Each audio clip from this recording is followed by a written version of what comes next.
Hey, what's up, you guys? So today I wanted to quickly steal a video idea from Lame as a Vibe because he has now stolen like 5 or 6 of my videos. And I just wanted to make a quickly unbiased, is King's Isle a good company video? Because a lot of people have made this video in the past, but all of these people are either trying to get in the credit program, the extra credit program for content creators, or they're just trying to get on KI's good side. I genuinely could not give less of a fuck. So you're going to hear my honest opinion on as much as the things that I can think about off the top of my head. Because as you guys know, I do not, pre-record these videos. I do not, plan out videos. I literally just click record and talk. So you're going to hear my unbiased opinion. I'm going to go ahead and just jump straight into the barrier of entry of PvP and how pay to win and / play to win it is. Now, a lot of you guys know that now with how these shads were changed, basically raid gear is almost 100% needed. And now at this point, because the new raid is coming up, there are very few actual like big groups of guilds raiding, on top of the fact that there is now a 2-week period between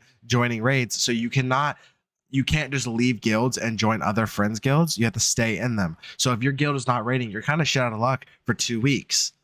And this gear is needed in PvP, on top of the fact that the raid, you have to then win the raids. And on top of that, the RNG of the drop rates are terrible.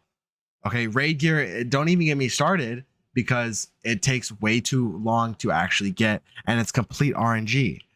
Then the Aeon gear, the final boss, is a complete clusterfuck because they decided to make the boss way harder. So if you didn't basically abuse the fleeing strat when the world came out, 9 months ago, then you're kind of shit out of luck. You have to just force your way and torture yourself through this final boss, again on top of the RNG that you're probably not going to get the gear you want. And the pity system for Novus is the worst I've ever seen. Every other world, all you had to do was get 1 piece of gear and then like 30 reagents that were super easy to get, and you could craft the gear piece you wanted. But now you have to get 9 masterpiece gear pieces to get 1 Aeon piece. Get 1. And then on top of that, you might need eternal gear. So then you have to sacrifice your 1 Aeon piece to get eternal instead of just being able to craft it separately. So it is absolutely ridiculous. And then you have the pack gear, which again, a lot of the pack gear is now needed in PvP. The Skyfarer's gear and the Nightmare gear, some of the pieces very specifically you need for certain schools. So you're opening packs from a pool of all the pieces for every school to get 1 or 2 pieces for certain schools that you have to be competitive. So all of that is just the gear, not including the pets that change very often on the meta pets in terms of wards, because schools get nerfed very often and buffed, basically every other week.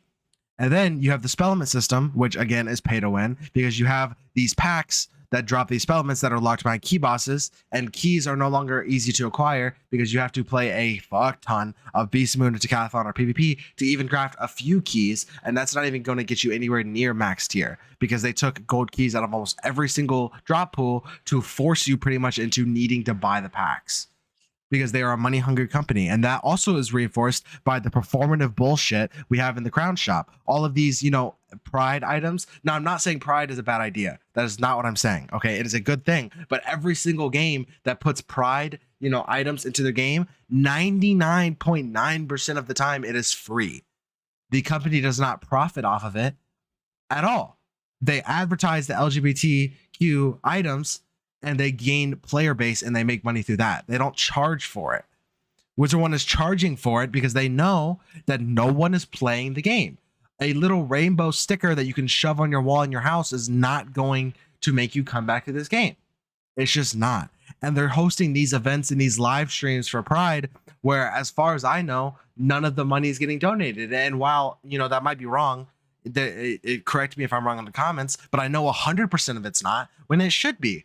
The only reason anyone's watching that stream is probably for those items, because a lot of the community on this game is either an ally or a part of the LGBTQ. Now, I'm not going to get any further into the subject because obviously it is a very touchy subject with politics, and I don't want to go any further than that. But it is true. KI has been known to be performative. They hosted the Ukraine thing last year where I'm pretty sure they sent 100% of the profits. I don't know what's any different than this. It is purely just a money grab. That is all they know how to do. They will constantly update and outgrade pieces of gear in PvP to force you to buy packs, as they know you will, because the people who play this game are addicted to it. You've seen players, on PvP, as you guys seen in my previous videos, that were banned permanently from the game that just made new accounts, account shared, and were buying the same pieces of gear on these new accounts because they know the community will just keep doing it. And they don't listen to the community at all. When was the last time you saw a PvP roundtable? Genuinely. I'll wait, because it doesn't happen. They don't listen. The head of our PvP, developing team, the highest rank he ever got was like 700 in 4th Age. I'm not even sure he's played 5th Age PvP, and yet he's the one in charge of making all these changes. So who's he listening to?